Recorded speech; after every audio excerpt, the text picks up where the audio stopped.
ဘုရားသခင်ရဲ့နှုတ်ကပတ်တော်ကတော့ဒုတိယမွေးဖွားခြင်းဆိုတဲ့အရာဖြစ်တယ်ကျွန်တော်တို့အားလုံးခရိယန်တွေကဒုတိယမွေးဖွားခြင်း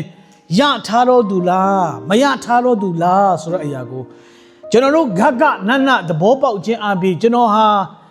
မိယိုးဖလာခရိယန်လားကျွန်တော်ဟာဆရာသမားတွေရဲ့ယိုသေးထိုက်တော်ဆရာတွေရဲ့စကားတွေကိုကြားပြီးမှကျွန်တော်ဟာခရိယန်ဖြစ်နေပါသလားကျွန်တော်ဟာစိတ်ထဲမှာနှလုံးသားထဲမှာဝိညာဉ်ထဲမှာတကယ်ပဲကျွန်တော်ဟာဒုတိယမွေးဖွားခြင်းကိုတေချာသဘောပေါက်နားလေသလားဆိုတဲ့အရာကိုယနေ့ဤနှုတ်ကပတ်တော်အပြည့်ရှင်းလင်းပြသစွာပြောပြမှာဖြစ်ပါတယ်အဲ့တော့နှုတ်ကပတ်တော်အတွက်လည်းချူကျေးဇူးတင်ပါတယ်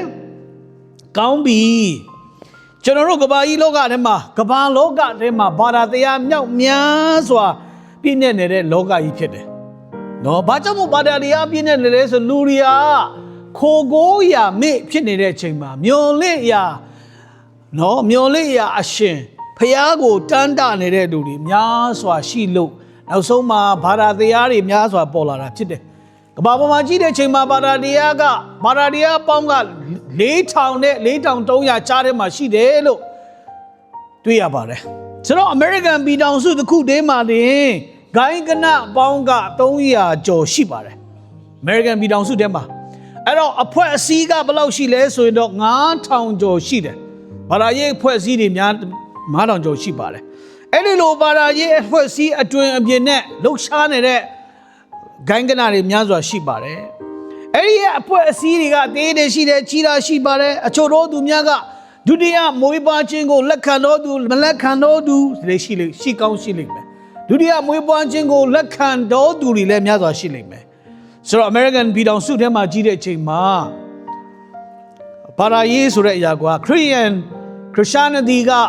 အကြီးမားဆုံးသောဘာသာဖြစ်တယ် Judaism ရှိပါတယ် Islam ရှိပါတယ် Buddhism ရှိတယ် Hinduism ရှိတယ် Sikkim ရှိပါတယ် Baha'i Faith ဆိုတဲ့အရာလည်းရှိတယ် Native American Religion ဆိုတာရှိပါတယ်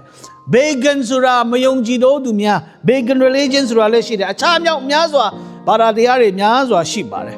အဲ့ဒီမှာခရိယန်တွေကတော့90နဲ့80ရာခိုင်နှုန်းတော့သူများကတော့အမေရိကမှာခရိယန်တွေဖြစ်တယ်တဲ့နော်ကျန်တဲ့အရာခိုင်နှုန်းတွေကတော့အခြားသောဘာသာရပ်တွေဖြစ်ပါတယ်ဘာသာမဲ့လူတွေများစွာရှိပါတယ် ADS ဆိုရယ်ဘာသာမဲ့လူတွေက28ရာခိုင်နှုန်းကနဲ့31ရာခိုင်နှုန်းအမေရိကမှာရှိပါတယ်ဘာသာမဲ့တာဘယ်ဘာသာမှမကိုးကွယ်တဲ့အဖွဲ့တွေများစွာရှိပါတယ်ဆိုတော့အဲ့ဒီလိုမြောက်များစွာဘာသာပေါင်းမြောက်များစွာရှိနေတဲ့ကျွန်တော်တို့ American နိုင်ငံဖြစ်ပါတယ် American မှာ Pew Research Center ကလည်း research လုပ်ထားတဲ့အရာ35ရာခိုင်နှုန်းတော့ American တွေရဲ့လူငယ်တွေ adult ဆိုတဲ့လူကြီးပိုင်းထက်ပိုင်းမှာ born again ဒုတိယမွေးဖွားခြင်းကိုနားလေတဘောပေါက်လက်ခံတော်သူများရှိပါတယ် Evangelical Church မှာနော် Christian တွေကဆိုတော့35ရာခိုင်နှုန်းရှိတယ်တဲ့ American နိုင်ငံရဲ့လူဦးရေက300နဲ့ဘယ်လောက်လဲ330ဘောနော် million လူဦးရေရှိတယ်အဲမှာ35ရာခိုင်နှုန်းကဘောနာဂန်ကိုသိကြတဲ့လူတွေဖြစ်တယ်ဆိုတော့ဒီမှာကျွန်တော်ပြန်ကြည့်တဲ့အချိန်မှာ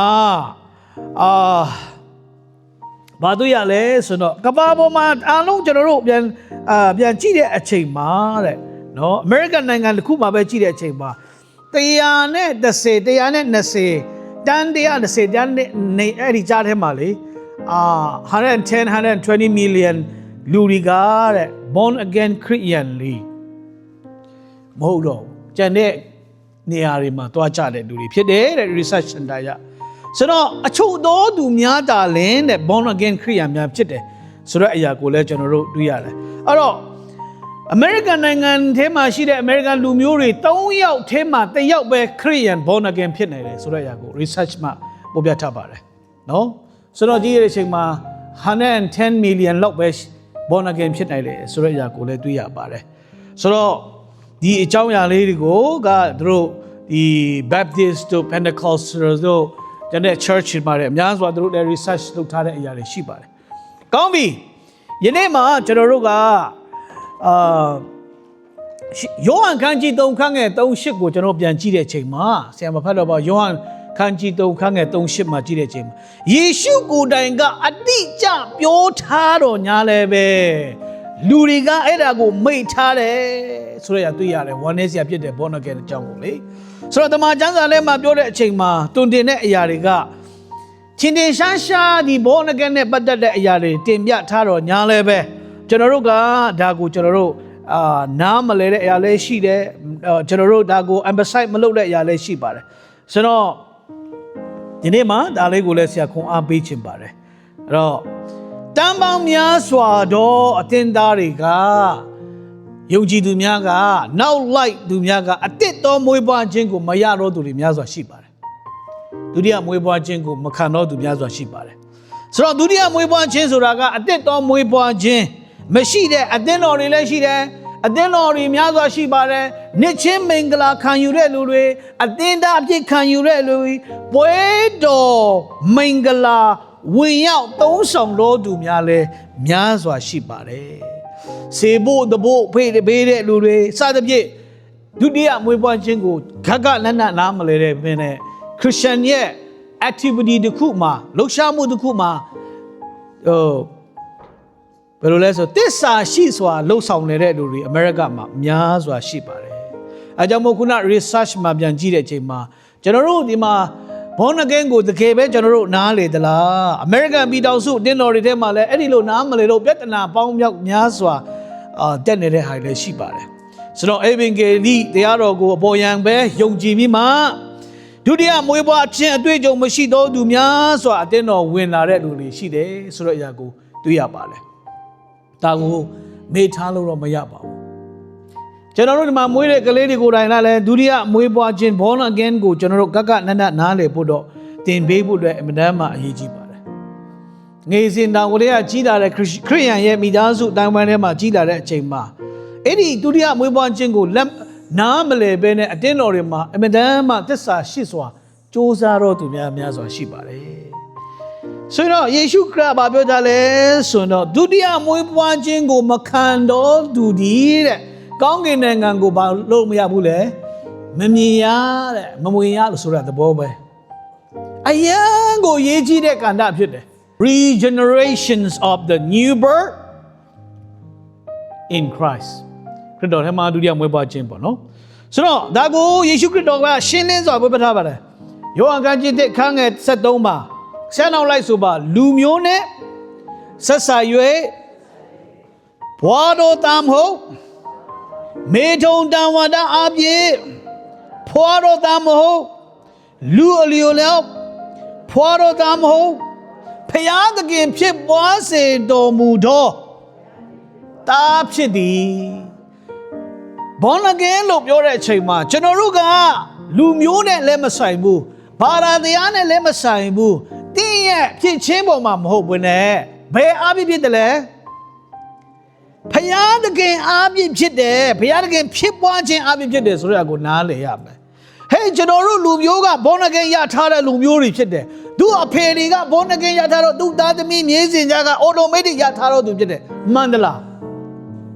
မားတယ်ဒါကအင်မတန်မားတဲ့ခံယူချက်တွေဖြစ်တယ်ဒါယောဟန်ခန်းကြီး3ခန်းငယ်38မှာဒုတိယမွေးပွားခြင်းကိုမခံလို့သူမိဒီကားတဲ့ဖယားသခင်ရဲ့နိုင်ငံတော်ကိုဘာလို့ရမလဲမြင်ရတဲ့မြင်ရတဲ့နော်အဲ့တော့ယင်နဲ့ဝိညာဉ်တော်မမွေးပါတော့မိဒီကဖယားသခင်နိုင်ငံတော်တို့မဝင်ရတဲ့ဝင်လဲမဝင်ရဘူးဘာလဲမမြင်ရဘူးလေကောင်းကင်နိုင်ငံဝင်လဲမဝင်ရဘူးမြင်လဲမမြင်ရဘူးတဲ့အဲ့ဒါကြောင့်ဒုတိယမွေးပွားခြင်းကအင်မတန်ရေးကြီးပါတယ်စာတိပဂတိမွေးတဲ့အရာဟာစာတိပဂတိဖြစ်တယ်တဲ့နော်အဲ့တော့ဝိညာဉ်တော်နဲ့ဝိညာဉ်တော်မွေးတော့ကြဒါဝိညာဉ်ဖြစ်တယ်ဒီမှာကျွန်တော်တို့ဒုတိယမွေးဖွားခြင်းနဲ့ပတ်သက်ပြီးမှအောစရာလည်းမရှိပါဘူးနော်ဓမ္မတစ်ဩဘာဒတွေရေးထားတဲ့အရာတွေကြည်လာတဲ့အချိန်မှာ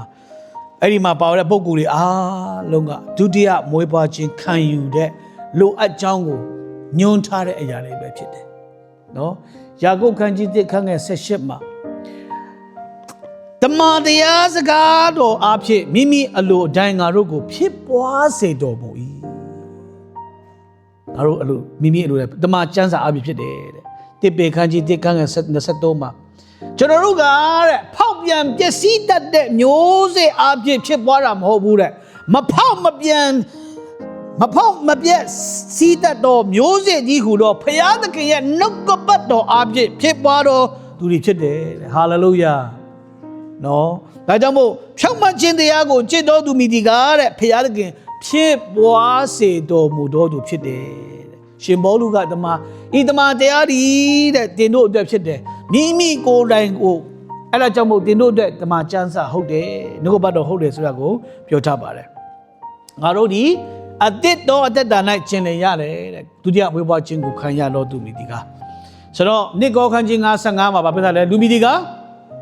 ခရစ်တော်၌ရှိပါတယ်လေအသစ်ပြုပြင်တော်တတဝါဖြစ်တယ်တဲ့ new creation regeneration လို့ခေါ်တာအဲ့ဒီလိုကတော့နော်ဆိုတော့ဖြစ်တယ်ဆိုတဲ့အကြောင်းကိုသိရပါဒီအကြောင်းနဲ့ပတ်သက်ပြီးမှကျွန်တော်တို့ကကနနပြန်လေတပံတွားရအောင်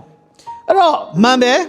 ဒုတိယမွေးဖွားခြင်းကျွန်တော်တို့ရသလားကိုစမ်းစစ်ရမယ်တကယ်ပဲကျွန်တော်နားလေသလားမွေးဖွားခြင်းဆိုတဲ့ဟာကိုကျွန်တော်ဒုတိယမွေးဖွားခြင်းဆိုအဲ့တော့မွေးဖွားခြင်းကလူတိုင်းကတော့မိမိရဲ့ one day မိမိရဲ့မိခင် one day ကမွေးဖွားလာတာမှန်တယ်ဒါကပထမမွေးဖွားလာတာဒုတိယမွေးဖွားခြင်းကကျွန်တော်တို့ကအပြစ်အဲ့ဒီချိန်ကမိခင် one day နဲ့မွေးဖွားလာတာကအပြစ်လျက်မွေးဖွားလာတာရိုးစင်ဆက်တလကောင်ဟိုအပြစ်ပြည်စားတော့အာဒမ်နဲ့အေဝခေကနဲ့လာတဲ့လူသားမျိုးတွေစုအားလုံးကဒုတိယပထမမွေးဖွားခြင်းမှာပါလာတယ်အဲ့တော့ဒုတိယမွေးဖွားခြင်းကတော့မတူတော့ဘူးအဲ့ဒါကဘာလဲဆိုတော့ဖယားသခင်ရဲ့အထက်ကောင်းကင်ဖယားသခင်နဲ့ဆိုင်ရာမွေးဖွားခြင်းဖြစ်တယ်နော်ဝိညာဉ်ထဲမှာကိုမွေးဖွားခြင်းဖြစ်တယ်ဒါကိုကျွန်တော်တို့နားလည်ဖို့အတွက်ဖြစ်တယ်အဲကြောင့်ကိတ္တိချင်းမရတော့သူများကဒုတိယမွေးဖွားခြင်းမခံတော့သူများဖြစ်တယ်ခရစ်တော်ရဲ့အကြောင်းကိုတော့သိလိုက်မယ်ဒါပေမဲ့ခရစ်တော်ကိုမိမိကယ်တင်ပါရှင်ဖြင့်လက်ခံယုံကြည်တတ်ဝင်ကိုးစားတော်သူမဟုတ်လေတင်ဟာတကယ်ပဲခရိယန်တော့ဖြစ်တယ်ဒါပေမဲ့ဒုတိယမွေးဖွားခြင်းကိုတင်နားမလဲတဲ့ဟာလည်းရှိကောင်းရှိလိမ့်မယ်ဒါကြောင့်မို့ယေရှုရဲ့အသက်ကိုရတာဖြစ်တယ်ဟာလေလုယာအသက်ကိုရရှိတော်သူများဖြစ်တယ်တဲ့လူအပေါင်းတို့ဒီတဲ့အသက်မွေးဖွားခြင်းကိုခံရမယ်တဲ့တို့တို့မလွဲမရှောင်မတွေ့ခံယူရမယ့်အရာဖြစ်ပါတယ်လူတိုင်းဟာကျွန်တော်တို့ကယုံကြည်သူတိုင်းကဒုတိယမွေးဖွားခြင်းကိုခံယူတော်သူများဖြစ်တယ်ဆိုတဲ့အရာကိုနားလည်ထားဖို့အတွက်ဖြစ်တယ်ဒါကြောင့်မို့တချို့လူတွေကဗာလဲဆိုတော့ဒုတိယမွေးဖွားခြင်းနဲ့ပတ်သက်ပြီးမှကျွန်တော်တို့ခရိယန်တွေတော်တော်များများကဗာလဲဆိုတော့ကျွန်တော်တို့သိထားတာပုံသေးယုံတာနော်အဲ့ဒါလည်းတချို့တွေသတိထားဖို့အတွက်ဖြစ်တယ်ဒုတိယမွေးဖွားခြင်းနဲ့ကျမ်းစာနဲ့ပတ်သက်တဲ့အချိန်မှာပုံသေးယုံကြည်ချက်အဲ့ဒါကို a list of dogma လို့ခေါ်တယ်နော် dogmas လို့ခေါ်တယ်ပုံသေးယုံကြည်ချက်အဲ့ဒါနဲ့လည်းမဆိုင်ဒုတိယမွေးဖွားခြင်းကခင်ဗျာအကျင့်ရမယ်အကျင့်စဉ်တစ်ခုမဟုတ်ဘူးခင်ဗျာဒီလိုကျင့်စဉ်မှကျင့်မှဒုတိယမွေးဖွားခြင်းရမယ်မဟုတ်ဘူးဒုတိယမွေးဖွားခြင်းကတဲ့ဘာလဲဆိုတော့ကောင်းမြတ်ခြင်းအတိုင်းအတာတစ်ခုမဟုတ်ဘူးအိုးမင်းတလောက်ထိကောင်းတာကမင်းကတော့ရလောက်ပြီဒုတိယမွေးဖွားခြင်းအတင်းတော်ထဲမှာတလောက်ထိအတင်းထောက်လူကြီးတလောက်ထိသစ္စာရှိစွာလုပ်လာတာဒုတိယမွေးခြင်းကိုတင်ရထိုက်တယ်မဟုတ်ဘူးတချို့တွေအဲ့လိုခံယူကြတာတချို့ကြတော့ဘာလဲဆိုတော့အိုးဒုတိယမွေးဖွားခြင်းကတင်နားမလည်လေးရတယ်အတင်းတော်ထဲမှာတင်းဝင်သူဖြစ်သွားရင်တင်ရတာပဲတဲ့အဲ့ဒါတွေလည်းမားနေတဲ့အရာတွေများစွာရှိပါတယ်နော်ဒုတိယမွေးဖွားခြင်းကိုနားမလည်ဘဲနဲ့အိဗင်ဂေလိထွက်တဲ့လူလည်းရှိကောင်းရှိလိမ့်မယ်နော်မခံယူဘဲနဲ့အဲ့တော့အတင်းတော်ထဲမှာအဲ့ဒီလိုဩဝါဒတွေအားဖြင့်တချို့တွေကချုပ်နှောင်ထားတဲ့အရာတွေရှိလိမ့်မယ်အဲ့ဒါဒုတိယမွေးဖွားခြင်းနဲ့မဆိုင်ဘူးဆိုတဲ့အရာကိုနားလေစေခြင်းတယ်ဒါကကျွန်တော်တို့ဒုတိယမွေးဖွားခြင်းနဲ့ဒီလိုလုပ်မှပဲဟုတ်တယ်ဆိုတဲ့အရာတချို့ကြတော့ရှေးအထုံတန်းစင်လာများကိုယုံကြည်ပြီးမှအဲ့ဒါOrthodox ရဲ့ရှေးထုံးစံများကိုယုံကြည်ဒုတိယမွေးဖွားခြင်းကိုခံယူကြတယ်။များစွာရှိပါတယ်။ဟာလား။မထားပါဒုတိယမွေးဖွားခြင်းကငါတို့သုံးပါးတဲ့စုကိုလက်ခံမှဒုတိယမွေးဖွားခြင်းရတယ်ဆိုတဲ့အရာတွေနော်။ဒီကိုယ်နိုင်ကဒါကိုနားလည်မှုမလွဲစေဖို့အတွက်သူများရဲ့ doctrine ထဲမှာရိုက်ချင်းမခံဖို့အတွက်အရင်တန်ရေးကြည့်ပါတယ်။ခရိယန်လို့ဖြစ်ခြင်းကဆရာနောက်လိုက်ဆိုပါခရိယန်လို့ဖြစ်ခြင်းဒီအသက်ဖြစ်တယ်အသက်ဖြစ်တယ်ဘာအသက်လဲကြပြောထာဝရအသက်တဲ့ထာဝရအသက်ဖြစ်တယ်အသက်ဖြစ်တယ်ထာဝရအသက်ဖြစ်တယ်အသက်မွေးပွားခြင်းဆိုတာက new life အသက်တော်တတ်တာ new life အသက်ဖြစ်တယ်အသက်ဆိုတဲ့ချိန်မှာဘာလဲဆိုတော့ယေရှုက ခင်ယေရှုကတင်တို့ဒီအသက်နဲ့မလုပ်မလဲပြီးဆုံးစေခြင်းကလာသည်တဲ့ဝေါအသက်ဖြစ်တယ်မထားပါဒုတိယမွေးဖွားခြင်းကတင်းရဲ့activity ထဲမှာပါတာမဟုတ်ဘူးယေရှုရဲ့အသက်ဖြစ်တယ်ဆိုတဲ့အရာကိုကျွန်တော်တို့နားလည်ရမယ်နော်ဆိုတော့ယောဟန်ကြီးတဲ့ခန်းငယ်73မှာနော်တခါတလေကျွန်တော်တို့ကအစ်စ်မွေးဖွားခြင်းကိုမဟုတ်တဲ့အရာတွေကျွန်တော်တို့နားလည်တတ်တယ်လူမျိုးနဲ့ဆိုင်၍ဖွာတော်သားမဟုတ်လေယူဒလူမျိုးများတည်းတဲ့မိမိရဲ့ဘိုးဘေးအပေါ်မှာကိုယ်ယုံဝင့်ကြွားပြီးမှသူတို့တွေကငါတို့မျိုးကယူဒအမျိုးတွေနေတယ်ဟုတ်တယ်ယူဒရဲ့တွင်အစဉ်ဆက်တွေဖြစ်တယ်လို့ဝါကြွားကြတယ်သူတို့တွေကဘာလို့လဲငါတို့ဟာတဲ့အာဗြဟံအမျိုးတွေဖြစ်တယ်တဲ့ယောဟန်ခန်းကြီး7ခန်းငယ်33မှာငါတို့ဟာတဲ့ငါတို့ရဲ့ဘာဟာအာဗြဟံဖြစ်တယ်ယောဟန်ခန်းကြီး7ခန်းငယ်39မှာအဲ့ဒီလိုဝါကြွားပြီးမှကျွန်တော်သူများကိုမထင်မဲ့အမြင်တာလည်းရှိလိမ့်မယ်မှတ်ထားပါဒုတိယမွေးဖွားခြင်းကအာဗြဟံမျိုးရဲ့စင်ဆက်ဖြစ်လို့တင် automatic ရတာမဟုတ်ဘူးဒါနားလေဖို့အတွက်ငါတို့က missionary အမျိုးအနွယ်တွေဖြစ်လို့ငါတို့ရဲ့သားစဉ်မြေးဆက်ကတခါတဲ့ automatic ဒုတိယမွေးဖွားခြင်းကိုရတာမဟုတ်ဘူးယူဒာရီရဲ့အထဲမှာအဲ့ဒီအရာတွေရှိလို့တမန်ကျမ်းစာကရှင်ပေါလုကိုယ်တိုင်ကဂဂလက်နက်တွေမှာရေးထားတယ်တွေ့ရပါတယ်ယနေ့အဲ့ဒီလိုပဲတန်ပေါင်းများစွာသောယုံကြည်သူခရိယန်များကလည်းမိမိရဲ့ဘိုးဘွေးများအဖို့မှာကိုယ်ယုံဝင့်ကြွားပြီးမှငါတို့ကခရိယန်မျိုးနွယ်ငါတို့က pastor မျိုးနွယ်ငါတို့က ministry မျိုးနွယ်မှာဆွေမျိုးစင်ဆက်လိုက်ကိုသူတို့တွေကအမွေအနှစ်ခံပြီးမှဒုတိယမွေးဖွားခြင်းနဲ့မဆိုင်တဲ့အရာပေါ်မှာအထူးအဆင့်အတန်းရှိတဲ့လူမျိုးလို့တတ်မှတ်တဲ့လူတွေအများစွာရှိပါတယ်တမန်ကျမ်းစာနဲ့တော့ဘာမှမဆိုင်ပါဘူးတတိထားဖို့ဒီနေရာမှာသခင်ဘုရားကသင်တို့ဒီမိသည့်အမျိုးအနွယ်မှဆင့်သက်လာတာမဟုတ်ဘူးတဲ့ဒုတိယမွေးဖွားခြင်းလူရဲ့အတိုင်းဝိုင်းတွေနဲ့မဖြစ်ရဘူးတော့လူရဲ့အတိုင်းပဲငါတို့အတိုင်းမှဒီလိုရှိလို့ဒီလိုပြောတာဒုတိယမွေးဖွားဘယ်အစစ်တမ်းနဲ့မှမရှိဘူးယေရှုခရစ်တော်ကိုလက်ခံယုံကြည်တော်သူများအားလုံးကဒုတိယမွေးဖွားခြင်းကိုရထားတော်သူများလာဖြစ်တယ်ဟာလေလုယာတင်းဦးတင်ကရင်ပဲဖြစ်ဖြစ်ခရနီပဲဖြစ်ဖြစ်ရဝမ်ပဲဖြစ်ဖြစ်နီဆူပဲဖြစ်ဖြစ်ရှမ်းပဲဖြစ်ဖြစ်ဘသူပဲဖြစ်ပါစေယေရှုကိုရတဲ့နေ့ကစပြီးတော့သင်ဟာဘာဖြစ်သွားလဲသာဝရအသက်ကိုရတော်နေ့ဖြစ်တယ်ဟာလေလုယာသင်ရဲ့အသက်တော်အသက်တာကိုပြင်ဆင်ခြင်းဖြစ်တယ်ရရှိခြင်းဖြစ်တယ်ခရစ်တော်ထဲမှာရရှိခြင်းဖြစ်တယ်ဆိုတဲ့အကိုနားလေဖို့အတွက်အဲကြောင့်မို့မျိုးနယ်နဲ့ဖွာလာတဲ့ဒုတိယမျိုးပွားခြင်းမဟုတ်ဘူးတဘောပေါက်ဖို့လည်းအရေးကြီးပါတယ်ဒါကြောင့်မေထုံတံဝါဒအားဖြင့်တဲ့ဖွာတော်သူတင်လို့မဟုတ်ဘူးတဲ့နော်ဆိုတော့စာတိပဂတိအားဖြင့်သာတိဟာစာတိပဂတိပဲဖြစ်မယ်တဲ့ကျွန်တော်တို့အားတဲ့ဝိညာဉ်ထဲမှာရှိတော့ဝိညာဉ်တော်ထဲမှာမွေးဖွားခြင်းကိုဒုတိယမွေးဖွားခြင်းကိုရရှိတာဖြစ်တယ်ဆိုတော့စာတိထဲမှာကျင်လေလို့သူကတဲ့ဘုရားသခင်ရဲ့စိတ်တော်နဲ့ဗာလဲမတွေ့နိုင်တဲ့ရှင်းရှင်းပဲခုနပြောသလိုကျွန်တော်တို့ကမျိုးရိုးစင်ဆက်ကဘယ်လိုမွေးဖွားလာတယ်ငါတို့ကဒီလိုမွေးဖွားလာတယ်ငါတို့ကရဝမ်လူမျိုးထဲမှာငါတို့ကဂျင်းဖောထဲမှာဒီလိုမျိုးငါတို့လူမျိုးကမြင့်မြတ်တယ်လို့ပြောတာအဲ့ဒါကမျိုးရိုးစင်ဆက်ပဲဒုတိယမွေးဖွားခြင်းနဲ့မဆိုင်ဘူးဖျားအသက်နဲ့မဆိုင်ဘူးမထားဘူးလေဒါကိုကျွန်တော်တို့ဒါမဲ့လူတွေအဲ့ဒါကိုကျွန်တော်တို့ရှေ့တန်းတင်ပြီးမှဖျားတကယ်နဲ့ဆက်ဆိုင်တဲ့အရာတွေကိုနောက်မှထားရင်ဒါမားနေတယ်အမြဲတမ်းဆင်ခြင်ရမယ့်ကာလတွေဖြစ်လာတယ်နော်ဆရာမတို့ကျွန်တော်တို့ဟာဘာနဲ့ဆိုင်လဲစာတိနဲ့ပဲဆိုင်တယ်ဘုရားခရစ်တော်နဲ့မပါဘူးခရစ်တော်မပါတဲ့စာတိကိုကျွန်တော်တို့ကရှစ်တန်းတင်နေရင်မားနေတယ်အဲ့ဒါတွေမားနေတယ်ဘယ်ဟာတွေလဲခရစ်တော်မပါတဲ့စာတိတွေကနာမည်ကြီးတယ်စာရေးဆရာတွေထင်ရှားတဲ့ပုဂ္ဂိုလ်တွေဖြစ်ခြင်းနဲ့နာမည်ကြီးအောင်လုပ်လိုက်တယ်မနဲ့ကြော်ကြားတဲ့ဂီတပညာရှင်တွေများစွာနိုင်ငံရေးအကျော်မော်တွေစီးပွားရေးပညာရှင်တွေနော်တန်းကျွေးတဲ့တထဲတွေအများကြီးရှိတယ်အဲ့ဒါကစာတိနဲ့မွေးဖွားတဲ့စာတိပဲဆိုင်တယ်အဲ့ဒီလူတွေကယေရှုကိုတိလာတဲ့အချိန်မှာဘုရားနဲ့ဆိုင်တော်သူဖြစ်တာဟာလေလုယာဒါကိုကျွန်တော်နားလည်ဖို့အတွက်ဖြစ်တယ်လူအလိုလျောက်မဖွေးဖွားဘူးတဲ့ not of the will of men လူအလိုလျောက်မဖွေးဖွားဘူးဒီတော့မဖွားခြင်းက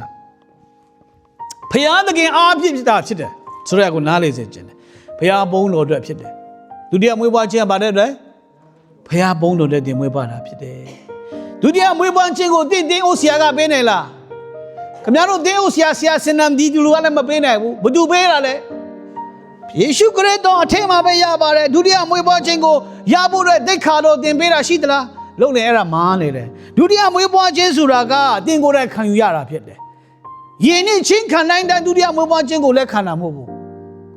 ငါတို့ဘာမှမသိခဲ့တော့တခါတည်းဟိုမှာဒကံကုံဘွားရေကန်ထဲမှာတင်းကြိုင်ငါတို့တင်းကြိုင်ဟိုရှေ့ကဖြစ်တဲ့ထဲမှာကိုလာခဲ့နင်းချင်းချင်းခံရမယ်လားနင်တို့လက်လားနေ့ရက်3ရက်လောက်ကိုဒေချာတင်တန်းပေးမှငါတို့လည်းအေးဆိုတာနဲ့တခါတည်းမှနင်းချင်းခံပေးလိုက်လားရေစီးတဲ့တမတန်ပဲအဲ့ဒီရဲ့ချောင်းလဲမိုးတင်းကြီးမှာနော်အဲ့ဒါနင်းချင်းခံပေးတော့အဲ့ဒါနဲ့စမ်းစာတင်ပေးတယ်တခါတလေဒုတိယမွေးဖွားခြင်းကိုတော့သိတယ်ဒါပေမဲ့အတွင်းနှလုံးသားထဲမှာတကယ်ပဲခံယူပြီးမှနစ်ချင်းခံလာတဲ့လူနဲ့အိုဆရာကြီးကြောက်လို့အမေအဖေကပြောလို့နစ်ချင်းခံတာမတူဘူးနော်မထားပါဘယ်လိုပဲနစ်ချင်းခံခဲ့ပါစေနစ်ချင်းခံခဲ့ရပြီဘုရားတကယ်ကနစ်ချင်းခံမှပဲကောင်းကင်နိုင်ငံဝင်ရမှာတကယ်အဖြစ်မှကဒုတိယမွေးဖွားခြင်းကိုတကယ်သဘောပေါက်ပြီလားဆရာရဲ့ငါဆရာတဘောဆရာနစ်ချင်းခံခဲ့တော့ကျွန်တော်တဘောမပေါက်လို့ပြန်ဟိုဆရာနဲ့ပြန်နစ်ချင်းခံမယ်အဲ့ဒါလာအောင်မှရှစ်ခါကိုကနစ်ချင်းခံမဲ့အဖွဲ့လည်းရှိမယ်ဒီမှာ no မားနေတယ်တခါခံရပြီနော်ဖယားသခင်ရဲ့နှုတ်ကပတ်တော်ကိုသင်နားလေဖို့တော့အရေးကြီးပါတယ်အဲ့တော့ဒီမှာကျွန်တော်တို့နားလေဖို့တဲ့ဒုတိယမွေးဖွားခြင်းကဘာသာရေးရဲ့ပါဝင်လှုပ်ရှားတဲ့အရာမဟုတ်ဘူးမိမိပြင်းထန်တဲ့အလေးနဲ့စဉ်းစားဆုံးဖြတ်ရမယ့်အရာနော်ငါတကယ်ပဲဘုရားခင်ကိုယေရှုခရစ်တော်အားဖြင့်ယေရှုခရစ်တော်ကိုကျွန်တော်ကယ်တင်ပါရှင်လက်ခံပြီလားမိမိကိုတချို့တွေကအဲ့ဒါကိုနားမလည်ပဲနဲ့အတင်းတော်ထဲမှာပါဝင်ရင်းနဲ့ဆုတောင်းအားကြီးရင်နေချင်းဒုတိယမွေးဖွားခြင်းရတယ်လို့အလိုအတင်းတော်ထဲမှာဆေဖို့တဖို့အလိုငင်များများထည့်ရင်ဒုတိယမွေးဖွားခြင်း automatic ရတယ်လို့ခံယူတဲ့လူတွေများစွာရှိလိမ့်မယ်မှားပါတယ်ဘာသာရေးဆိုင်ရာထုံတန်းစင်တာနဲ့ဘာမှမဆိုင်ပါဘူးဒုတိယမွေးဖွားခြင်းကအခမ်းအနားတွေလုပ်ပြီးမှလည်းမဆိုင်ပါဘူးအသက်တာမှာငါဒီနေ့ကစပြီးတော့စာမျက်နှာအတစ်ဖွင့်တော့မယ်အသက်တာကိုပြောင်းလဲတော့မယ်ငါအချစ်တွေကိုဒီလိုလုပ်တော့မယ်အဲ့ဒီကစပြီးတော့ဒုတိယမွေးဖွားခြင်းကိုငါရမယ် no အဲ့ဒါမဟုတ်ဘူးအဲ့ဒါတွေကကျွန်တော်တို့မားနေတဲ့အရာဖြစ်တယ် no ဆိုတော့တကယ်ကိုကျွန်တော်တို့ဒီမှာကျမ်းစာထဲမှာပြန်ကြည့်တဲ့အချိန်မှာဆရာတော်လိုက်ဆိုပါအောင်ဒီယောဟန်ခန်းကြီး9ခန်းငယ်1မှာယေရှုသည်အလုံးစုံယေရှုသည်ခရစ်တော်ဖြစ်သည်ကိုယုံကြည်တော်သူမည်ဒီကဘုရားသခင်ဖြစ်ပွားစေတော်မူသောသူဖြစ်၏တဘောပေါက်လားဒီယောဟန်ကြီး9ခန်းငယ်1ကိုနော်ယေရှုအားတဲ့ခရစ်တော်ဖြစ်သည်ကိုတဲ့ယုံကြည်တော်သူမည်ဒီကဘုရားသခင်ဖြစ်ပွားတော်သူဖြစ်တယ်တဲ့ကျမ်းစာမှာတလောက်ရှင်းတယ်လားမဟုတ်ဘူးယေရှုကတက်ခရစ်တော်ကတက်ဖြစ်တယ်လားမယ်ရှင်းတယ်လားဒါကျမ်းစာထဲမှာကျမ်းစာကိုရှင်းအောင်ဘုရားကရေးထားတာဒါပေမဲ့လူတွေကမရှင်းအောင်ကိုလုပ်တာနော်ဒါတတိထားဖို့အတွက်အဲ့တော့အတိတ်တဖန်မွေးပါတော်သူတွေကတဲ့ဖွားမြင်ခြင်းကိုခံရတော်သူကတဲ့ဒီမှာကျွန်တော်တို့နားလည်ဖို့အတွက်ကျွန်တော်တို့လှုပ်ဆောင်တဲ့အရာနဲ့မဟုတ်ဘူးဘုရားသခင်လှုပ်တဲ့အရာဘုရားသခင်ပေါ်ပါပဲဒါကြောင့်မို့ကျွန်တော်တို့ကဝိညာဉ်ထဲမှာတည်ထားတော်သူဖြစ်တဲ့ပြန်လေရှင်ပြန်ထမြောက်ခြင်းကဒုတိယမွေးဖွားခြင်းလို့ခေါ်ပါတယ်ဒါကိုကျွန်တော်တို့နားလည်ဖို့အတွက်ခရစ်တော်ကိုလက်ခံရရှိတဲ့အချိန်မှာခရစ်တော်ရှင်ပြန်ထမြောက်ခြင်းကျွန်တော်တို့ထိုခရစ်တော်ကိုလက်ခံတဲ့အချိန်မှာကျွန်တော်တို့ကတင်နေလုံးဝိညာဉ်များကိုပြန်လေရှင်ပြန်ထမြောက်ခြင်းဖြစ်တယ်တဲ့ဆရာနောက်အတူချုံကျွန်တော်တို့တွားရအောင်နော်များပြောရင်တော့ကျွန်တော်တို့အချိန်လေးတိတ်မရှိတော့ဘူးနော်ဆိုတော့အဲ့တော့ဖန်ဆင်းတော်မူခြင်းလူသားတွေအားလုံးကိုကျွန်တော်တို့ဒါဒုတိယမွေးဖွားခြင်းနဲ့ဆက်ဆံရမယ်လက်ခံရမယ့်အရာဖြစ်တယ်။ဒါကြောင့်မို့ကျွန်တော်တို့ကအသက်ကိုရတာဖြစ်တယ်။အသက်ဖြစ်တယ်။အသက်အစစ်ဖြစ်တယ်။စစ်မှန်သောအသက်ဖြစ်တယ်။ထာဝရအသက်ဖြစ်တယ်။ဘုန်းအတရားနဲ့ရှိသောအသက်ဖြစ်တယ်။ဖခင်အသက်ကိုရတာဖြစ်တယ်။ဟာလေလုယာ။ခန္ဓာကိုယ်ရဲ့အသက်ကတည်သွားမယ်တက်လက်သက်ရှိတယ်။ခန္ဓာကိုယ်အသက်ကတည်သွားမယ်။နောက်တွင်းရဲ့ကျွန်တော်တို့ထဲမှာရှိတဲ့ဝိညာဉ်အသက်က ဒုတိယမွေးဖွားခြင်းခံတော်သူများကမတည်ထက်ကောင်းကင်မှာကျွန်တော်ဖခင်အသက်ကိုရထားတော်သူများဖြစ်တယ်ဒါကိုကျွန်တော်တို့ကအော်ခြင်းမရှိဘဲနဲ့ခံယူဖို့တော့အရေးကြီးတယ်နော်ခံယူဖို့တော့အရေးကြီးပါတယ်ကျွန်တော်တို့ခရစ်ယာန်တွေတမန်ကျမ်းစာထဲမှာလူတယောက်အကြောင်းကိုကျွန်တော်တို့ဒုတိယမွေးဖွားခြင်းနဲ့ယေရှုကပြောတဲ့အကြောင်းအရာလေးကိုကျွန်တော်သိရအောင်ယောဟန်ခန်းကြီး3ခန်းငယ်3နဲ့8ထဲမှာဘာအကြောင်းအရာပါလဲဆိုယေရှုခရစ်တော်ယေရှုနဲ့ဒုတိယမွေးဖွားခြင်းကိုဘာပြောရတဲ့အရာပါတယ်ဒီအကြောင်းအရာထဲမှာဘု து အကြောင်းအရာပါလဲဆိုတော့နီကိုဒေမွန်ရဲ့အကြောင်းပါတယ်နော်တမန်ကျမ်းစာမှာဒီအကြောင်းကိုကကနနနားလည်ထားရမယ်နော်ဒါကနီကိုဒေမွန်နဲ့လာတွေ့တာကနီကိုဒေမွန်လာတွေ့တာကမတော်တဆတိုက်ဆိုင်မှုမဟုတ်ဘူးတော့မှထားဖို့တဲ့ယေရှုခရစ်ကဒုတိယမွေးဖွားခြင်းအကြောင်းကိုနီကိုဒေမွန်ကိုတင်ပေးရန်ရွေးချယ်ခြင်းဟုတ်တယ်မတော်တဆတိုက်ဆိုင်မှုမဟုတ်ဘူးတင်ပေးရန်ရွေးချယ်လိုက်တာဗျာနားလည်ဖို့လေယနေ့ဒီဟာနီကိုဒေမွန်ထက်ဆိုးကောင်းဆိုးလိမ့်မယ်နီကိုဒေမွန်နဲ့တက်ကောင်းတက်လိမ့်မယ်ကိုနားလေရအောင်နီကိုဒေမွန်ကတာမန်လူတာမန်အပြစ်သားမဟုတ်ဘူးနော်တာမန်အပြစ်သားမဟုတ်လူသားတွေထဲမှာအကောင်းဆုံးအဆင့်ရှိတော်သူဖြစ်တယ်နီကိုဒေမွန်ကငယ်စဉ်ကလေးကတုန်တင်ခြင်းကိုခံရတော်သူဖြစ်တယ်အောက်ခြေလွတ်တော်သူမဟုတ်ဘူးငယ်စဉ်ကလေးတုန်တင်ခြင်းခံတော်သူဖြစ်တယ်ပညာတတ်ဖြစ်တယ်ဘာသာရေးကိုအထူးလေးစားလက်ရိုးသားတော်သူဖြစ်တယ်နော်နီကိုဒေမွန်ကအရာရှိဖြစ်တယ်ကောင်းဆောင်သူဖြစ်တယ်ဒါတွေမကဘူးဘာသာရေးလူကြီးဖြစ်တယ်ဩဇာအာဏာရှိတော်သူဖြစ်တယ်သူဟာလူတွေထဲမှာကိုစံပြလူသားလို့ပြောလို့ရတယ်အဲ့ဒီလိုတင်ရောဖြစ်သလားအားလုံးတင်ပြည့်စုံလားပြည့်စုံဘူးစဉ်းစားကြည့်ပါအဲ့လောက်လူတွေစာတိပဂတိဘက်မှာအဲ့လောက်ကြည့်ပြည့်စုံလားသူကအဲ့တော့အားလုံးကသူပိုင်ဆိုင်သူလူချင်းတဲ့အရာအားလုံးသူပိုင်ဆိုင်ထားတော့အရာဖြစ်တယ်ဆိုတော့နီကိုဒေမွန်ကဲ့သို့ပုဂ္ဂိုလ်တွေများစွာရှိကောင်းရှိလိမ့်မယ်ယနေ့မှာဒုတိယမွေးဖွားခြင်းကိုသူနားမလေပဲနဲ့နောက်ဆုံးမှယေရှုနဲ့တွေ့မှပဲသူနားလေသွားတာ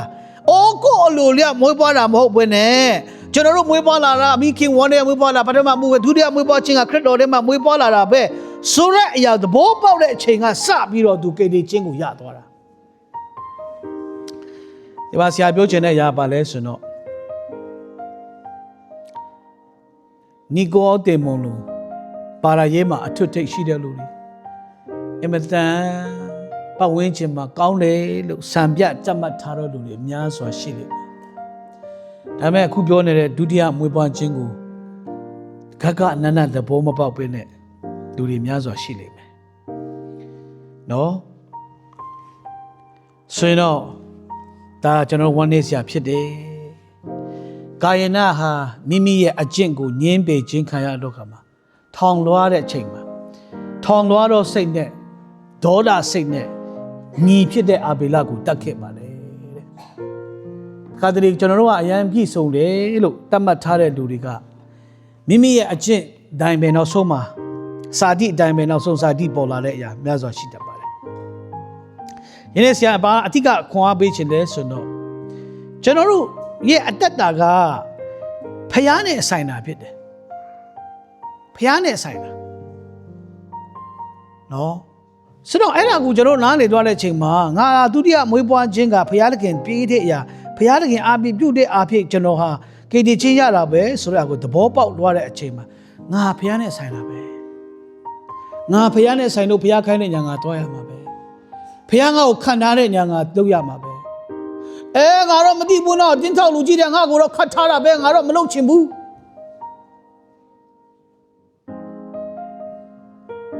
ငါတော့ခရိယန်လို့တော့ပြောထားတာပဲငါတော့ဖျားကြောင့်မသိချင်ဘူး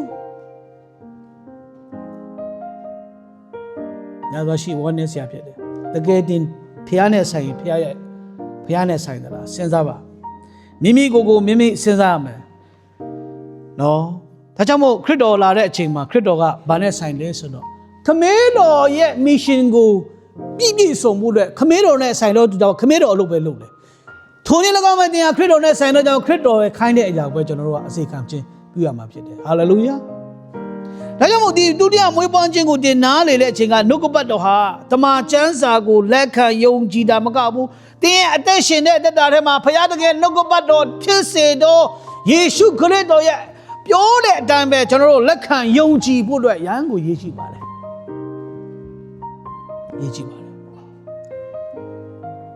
ဒါကအမြဲတမ်းရည်ကြည်တဲ့အပိုင်းအဲကြောင့်မို့ကျွန်တော်တို့အပြည့်များကိုနောင်တရပြီးမှဘုရားသခင်ထံမှာကျွန်တော်တို့တိုးဝင်ချင်းကပ်ယေရှုခရစ်တော်နဲ့ဘုရားသခင်နှုတ်ကပတ်တော်ကိုလက်ခံခြင်းအပြင်အိုးကိုတော်ဖဘုရားသခင်ကျွန်တော်ဟာဘုရားပြုခဲ့တဲ့ဘုရားရွေးကောက်တော်သူတာဖြစ်တယ်ဘုရားမရွေးကောက်ရင်ကျွန်တော်ကလူမဟုတ်ဘူးဆိုတော့ရကိုနားလေထားဖို့အတွက်အရန်ကိုရည်ကြည်ပါတယ်ဒုတိယမွေးပွားခြင်းကိုနားမလဲရင်လေကိုယ်ပညာကိုဝါကြွားလာတယ်ဒုတိယမွေးပွားခြင်းကိုတင်နားမလဲရင်လေကိုယ်လူမျိုးကိုဝါကြွားလာမယ်ဒုတိယမွေးပွားခြင်းကိုတင်နားမလဲတဲ့တင်းရဲ့ရုပ်ရည်ပေါ်မှာတင်ရဝါကြွားလာမယ်ခရစ်တော်ရဲ့ဒုတိယမွေးပွားခြင်းကိုနားမလဲတဲ့ရင်သူ့ရဲ့နင်းရဲ့အသက်ပညာ scary ပညာတွေပေါ်မှာတင်ဝါကြွားတတ်လာမယ်ဒုတိယမွေးပွားခြင်းကိုတင်ခက်ခက်နက်နက်နားမလဲတင်နှိမ့်ချခြင်းမှာတင်ဟာမရှိတော့ဘူးသူများကိုဘယ်လိုပြောရမလဲဆိုတာလည်းမရှိတော့ဘူးဘာဖြစ်လာလဲစာတိကတင်ကိုလွှမ်းမိုးလာမယ်အဲကြောင့်မို့ကျွန်တော်တို့ရဲ့အသက်တာထဲမှာဒုတိယမွေးပွားခြင်းကိုကျွန်တော်တို့လက်ခံတော်သူဖြစ်ရင်ဘယ်လိုအသက်ရှင်ရမလဲဆိုတဲ့အပိုင်းကိုနားလေရမယ်ကဲဆရာပြောပြမယ်ဒီမှာကြည့်ပါရေပုတ်တဲ့အိုင်နီးနားမှာလှပတဲ့ပန်းတွေကိုစိုက်ထားမယ်အဲ့ဒီရေပုတ်တဲ့အရာတွေကတန့်စင်သွားမလားမတန့်စင်ပါဘူးမတန့်စင်ပါဘူးကဲဒီမှာလက်သမားတွေရှိတယ် termite ဆိုတဲ့ခြစားတဲ့တစ်သုံးကြီးကိုကျွန်တော်တို့ကဆေးတုပ်ပြီးမှဆေးတုပ်လိုက်မယ်ဆိုရင် original တိုင်းဖြစ်သလားဦးချမ်းစင်မဖြစ်နဲ့ဟုတ်တယ်မလားမဖြစ်ဘူးသုံးလို့တော့မရဘူးလေခြစားတဲ့ဟာတွေကမထားပါကျွန်တော်တို့ရဲ့အကျင့်အပြင်ကျွန်တော်တို့ပြောင်းလဲမယ်ကျွန်တော်တို့ရဲ့လှုပ်ဆောင်ခြင်းအပြင်ကျွန်တော်တို့ပြောင်း no ဒုတိယမွေးဖွားခြင်းအဲ့ဒါဘာမှမဆိုင်ဘူးတင်ကနန်းနားလေဖို့အတွက်ဆရာခွန်အားပေးတာဖြစ်တယ်ဒါကြောင့်မို့တခါတလေကျွန်တော်တို့ရဲ့စာသည့်ရဲ့အာတန်တဲ့နေရာမှာကျွန်တော်တို့ကအဲ့ဒါသွားလာတဲ့အချိန်မှာအတင်းတော်တွေမှာဒုတိယမွေးဖွားခြင်းမှာဘလို့အသက်ရှင်ရလဲဆိုတော့အရာတွေကိုတပီးပြင်းနဲ့မဲမိန်သွားပြီးမှစာတိမှာဝါကြွားစရာဖြစ်လာတယ်နော်ဝါကြွားစရာဖြစ်လာတယ်ဒါကကျွန်တော်တို့ဝမ်းနည်းစရာဖြစ်တဲ့အရာတွေဖြစ်တယ်အဲကြောင့်မို့ဒီနေ့ကကျွန်တော်တို့ပြီးတော့မယ်ကျွန်တော်တို့မနေ့ကမှကျွန်တော်တို့လူငယ်တွေလည်းပြောတယ်ဘုရားသခင်ရဲ့ဒုတိယမွေးဖွားခြင်းကိုသင်နားလေသွားပြီဆိုခံယူသွားပြီဆိုရင်သင်ဟာလေ identity in Christ တဲ့ဘုရားသခင်ရဲ့အမတ်အတားကသင်ထဲမှာရှိနေတာသင်ကိုသင်ဘယ်သူလဲဆိုတော့သင်နားလေရတော့မှာနော်နားလေရမှာစာတန်ကဒင်းကို bullying လုပ်မဲ့အချိန်များစွာရှိတယ် bullying ဆိုတာအာနေတော့သူများကိုရံဖက်ပြူတာကလေးသူတွေကပိုနားလေတယ်ចောင်းပါလေအာကြီးတော့သူကအာနေတော့သူများကိုဘူးစာတန်ကကျွန်တော်ယုံကြည်သူများကို bullying လုပ်ချင်တယ် harass လုပ်ချင်တယ်အမြဲတမ်းကိုအဲ့ဒီလိုပဲလုပ်ချင်တာတင်းရဲ့အားနေချက်ကိုထောက်ပြချင်တာစာတန်ကတင်းကုံတိတ်ကမေ့တော့အတိုင်းဝဲမှာလုပ်ချင်တာအဲ့ဒါစာတိဘက်မှာပိုင်လဲကိုအဲ့ဒီမှာပါဆိုတော့ဒီမှာကျွန်တော်နားလည်ရမယ်ခရစ်တော်ထဲမှာကျွန်တော်ဟာဘယ်သူလဲဆိုတာကိုသင်နားလေလားနားလေဖို့တွေရှိတယ်ပထမအုပ်ဆုံးသင်ဟာခရစ်တော်ဖျားသခင်ရဲ့သားသမီးဖြစ်တယ်ဆိုတာနားလေပါချက်20ပြောမယ်ဖျားသခင်ရဲ့သားသမီးဖြစ်တယ် God child လို့ခေါ်တယ်သင်ဟာ new creation အသစ်တော်မွေးဖွားတော်သူဖြစ်တယ်စာတိထဲမှာကျင်လေတော်သူမဟုတ်ဘူးသင်ဟာအသစ်တော်ခရစ်တော်နဲ့အသစ်တော်တော်ဖြစ်တယ်သင်ဟာအပြစ်လွတ်ခြင်းကိုရထားတော်သူဖြစ်တယ်ဘုရားသခင်ရဲ့တွေးတော်ယေရှုခရစ်တော်ရဲ့တွေးတော်အပြင်အပြစ်လွတ်ခြင်းကိုရထားတော်သူဖြစ်တယ်သင်ဟာယေရှုရဲ့တွေးတော်အပြင်ပြန်လဲဝယ်ယူထားတော်သူဖြစ်တယ်ဆိုတာကိုနားလည်ရမယ်နောက်ပြီးတော့သင်ဟာရွေးကောက်ခံတော်သူဖြစ်တယ်ဟာလေလုယာအဲ့တော့နောက်တစ်ချက်ကဘာလဲဆိုတော့သင်ဟာဘုရားသခင်လက်ခံထားတော်သူဖြစ်တယ်ဆိုတော့ကိုယ့်ကိုနားလည်ထားရမယ်နောက်တစ်ချက်ကဘာလဲဆိုသင်ဟာတန်ရှင်းတော်ဝိညာဉ်တော်ဟယ်လိုဒီမှာကြည့်အောင်အိမ်တော်ဖြစ်တယ်ဟာလေလုယာကျွန်တော်တို့ဟာတန်ရှင်းတော်ဝိညာဉ်တော်ရဲ့အိမ်တော်နေရာဖြစ်တယ်ဒီအတင်းတော်မဟုတ်ဘူးတင်းရဲ့ခန္ဓာကိုယ်ဖြစ်တယ်နော်ကျမ်းစာထဲမှာတော့ဗိမာန်တော်လို့ပြောထားတယ်နောက်တစ်ချက်ကဘာလဲဆိုခရစ်တော်ရဲ့အဆွေဖြစ်တယ်မိတ်ဆွေဖြစ်တယ်နားလေထားပေါ့ကိုယ်ဟာဘယ်သူလဲဆိုတာမသိတဲ့အချိန်မှာသင်ဟာကောင်းကင်နိုင်ငံသား the citizen of heaven ဘုရားသခင်နိုင်ငံတော်သားဖြစ်တယ်သင်ဟာ နောက်တစ်ချက်ကတင်ဟာတဲ့ဖခင်ရဲ့အမွေဆက်ကိုခံတော်သူဖြစ်တယ်အဲ့ဒီလိုနားလေတာတင်ဟာတဲ့လောကရဲ့အလင်းတင်ဟာလောကရဲ့စားဖြစ်တယ်တဲ့ဖခင်သခင်ရဲ့လက်ရာဖြစ်တယ်တင်ဟာလေစာတန်ရဲ့လက်ရာမပါဘူးစာတန်ကတင်းကိုကြောင်ထိုးချင်တာတဲ့နော်နောက်တစ်ချက်တင်ဟာတဲ့ဘုရားသခင်ရဲ့အောင်နိုင်တော်သူကိုဘုရားကပို့ဆောင်ထားတော်သူဖြစ်တယ်ဒါကိုနားလေထားတယ်ပဲလားနောက်တစ်ခုတင်ဟာတဲ့တရားတစ်ပြည့်တင်ဟာချီးမြှင့်ခြင်းကိုခံတော်သူဖြစ်တယ်တဲ့ဘုရားသခင်ဟာလေလုယာတန်ရှင်းစေခြင်းကခံထိုက်တော်သူဖြစ်တယ်တဲ့ဟာလေလုယာတွေ့တော်အဖြစ်ခရစ်တော်ရဲ့တန်တမန်ဖြစ်တယ်တဲ့ Ambassador of Christ ခရစ်တော်ရဲ့တန်တမန်ဖြစ်တယ်တဲ့တင်ဟာတဲ့ခရစ်တော်တန်တမန်နောက်တစ်ချက်ပါလဲဆိုတော့အပြည့်တင်ခြင်းနဲ့လွတ်မြောက်တော်သူဖြစ်တယ်ဟာလေလုယာစာတန်အသင်းကိုပြည့်တင်လိမ့်မယ်စဉ်းစားမင်းဒုတိယမွေးဖွားခြင်းကိုခံတာမင်းသားတွေလိုတယ်မင်းသားတွေဖြစ်နေတာပဲအဲ့ဒီလိုအပြည့်တင်ခြင်းနဲ့ကျွန်တော်တို့ကလွတ်မြောက်ထားတော်သူဖြစ်တယ်ဟာလေလုယာနောက်တစ်ချက်ကပါလဲဆိုတော့ဖခင်ရဲ့ချစ်ချင်းမြတ်တာကိုဖခင်ကလည်းကျွန်တော်တို့ကိုအင်မတန်မှချစ်မြတ်နိုးသူကိုဖခင်ကမြင်တာဟာလေလုယာခမည်းရဲ့ရီးစားခမည်းယောက်ျားကတင့်ကိုအင်မတန်ချစ်မြတ်နိုးလို့သူမြင်ဒီထက်ဖခင်ကတင့်ကိုမြင်တာနော်နောက်ဆုံးချက်ပြောမယ်ခရစ်တော်အတွင်းထဲမှာတင်ဟာလုံခြုံဆုံးတော်သူဖြစ်တယ်ဟာလေလုယာအားလုံးမတ်တရအောင်သက်ရှင်တဲ့ဖခင်နာမ